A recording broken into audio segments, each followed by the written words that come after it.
Hello again, everybody. Dr. Glenn with Infinite Wellness, here to give you a little bit more information. We're going to go over a little bit of a controversial topic today. So again, please subscribe to our channel, like our videos, and more than anything, please ask questions. This one will bring up enough controversy. Hopefully we'll get some good questions out of this.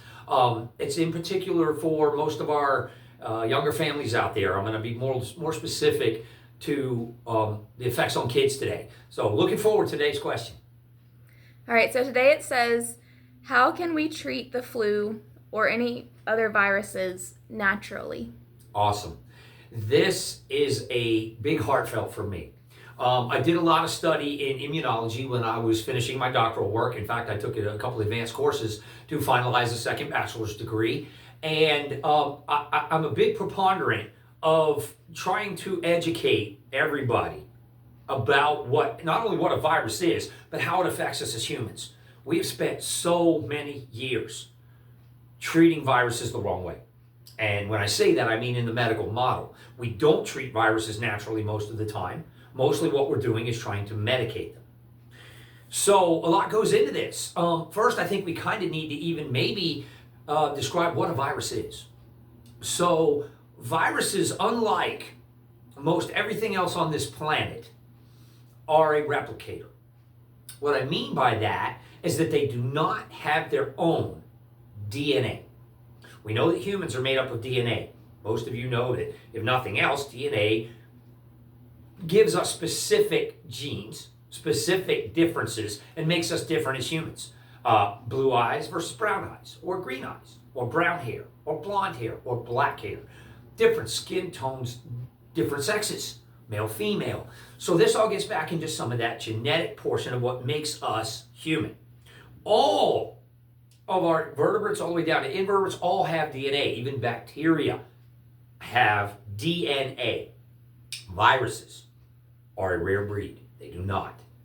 They only have RNA, meaning they replicate DNA of the host that they infect. Okay, that's a lot. I get it.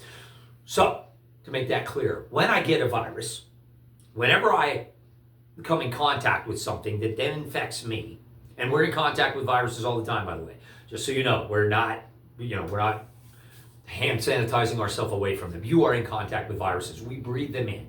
If you're in an area where there is a viral load that's higher, you are breathing in a virus. They are airborne. So being they're very minuscule, they're small, we can't see them with the naked eye, we have to microscope them. This is all part of that whole thing. So viruses literally only have an RNA molecule portion of its replication. For it to live on, it must have a host. Otherwise, it will die. Viruses left alone to their own accord on a piece of cardboard will die within 3 to 5 days. Gone. This is why we said don't touch stuff back during the pandemic, right? Get stuff delivered, but don't touch it for 3 or 4 days. Well, that works because viruses, if they do not have a host, die. Cardboard is not a host. Glass is not a host. Synthetic rubbers, rubber glove, not a host. So it can't live on those surfaces per se. Now it can be alive on them for a while, just like a fish could live out of water for a few minutes, or you could live underwater for a minute or two. You gotta hold your breath though. Same concept. Viruses can't live without a host. So they replicate you. Specifically, you. Viruses, when they invade me, replicate me. So is the virus that you had the exact same virus I have? And the answer would be no.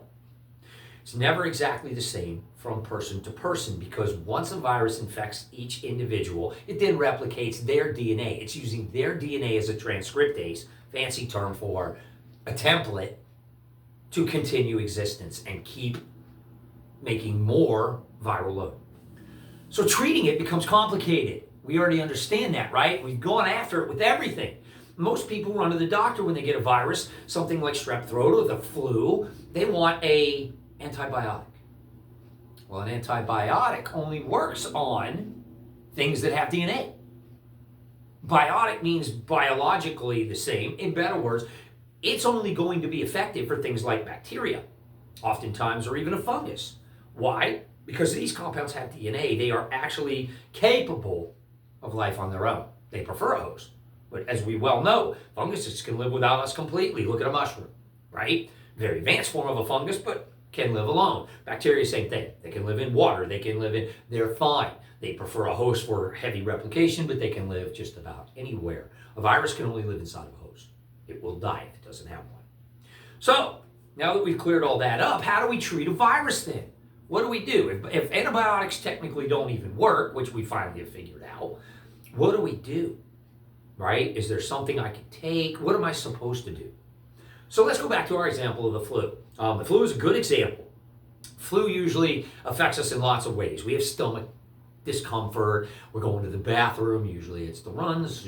We have other things going on, headaches. But the big two for the flu are high fever and muscle ache, joint ache, right? We know those are characteristics of it.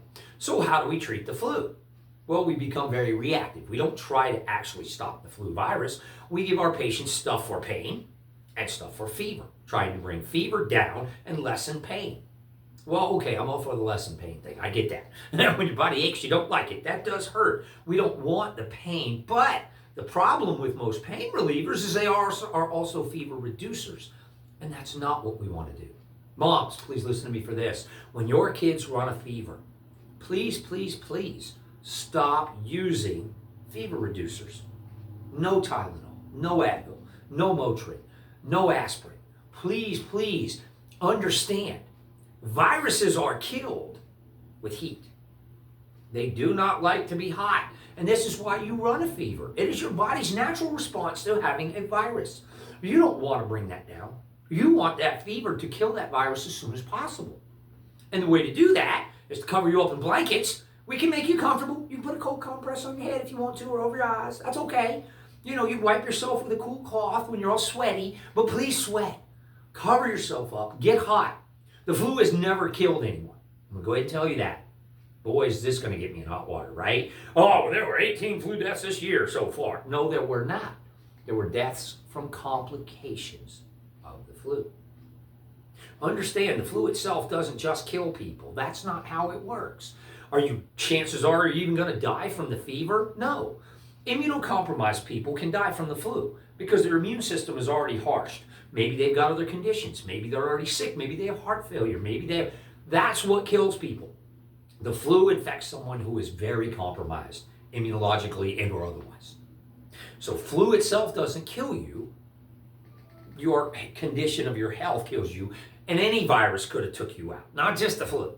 Okay? Any one that made you sick enough could have had you build up too much fluid in your lungs, had you have congestive heart failure conditions, could have, if you're a baby with severe, issues already and no immune system developed. Yes, they could die from the flu, but they're not dying because of the fever. People think you're going to burn out and die. That's not how it works. So back to the mindset, how do we kill a virus? Heat.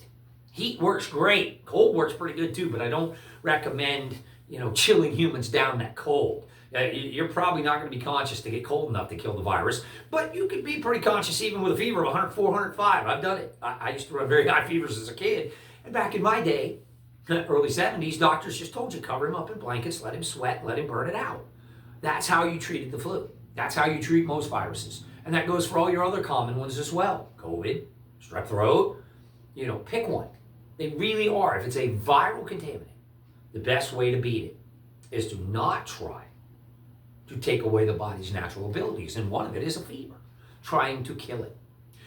Other symptoms are fine. If you want to try to keep pain down, there are ways to do it. Warm baths, stuff of that nature. But reducing the fever becomes the problem. So we've gone about this all wrong. Just personal belief after studying immunology. Immunology has shown us that we need to take on viruses in a different way. They are not a bacteria. They're not a fungus. They're not something else that has invaded our system. They are unique in that they're viral.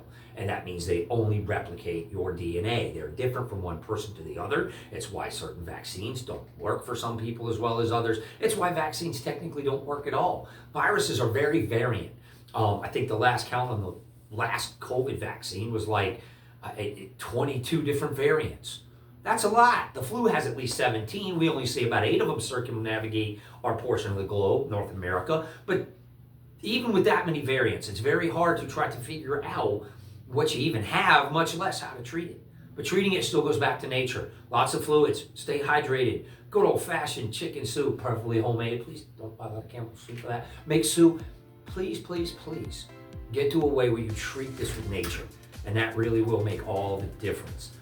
Hopefully, this will give you a little education. If you have questions, please ask. I'm happy to be here for you. Again, share our videos.